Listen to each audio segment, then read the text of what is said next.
Good morning mga mga lods, mga sis. Eto, samahan niyo po akong lutuin ng aking baon. Minarinate ko to kagabi, pinapakulo ko siya ngayon at pipirito ko.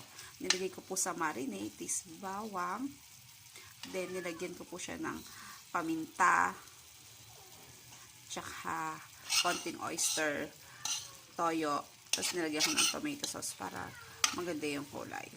Tapos ngayon, eto nga po, pinapatuyo ko siya dito. Tapos, mamaya, ipapry po natin siya. Ayun siya, mga may pinipirito ko na po.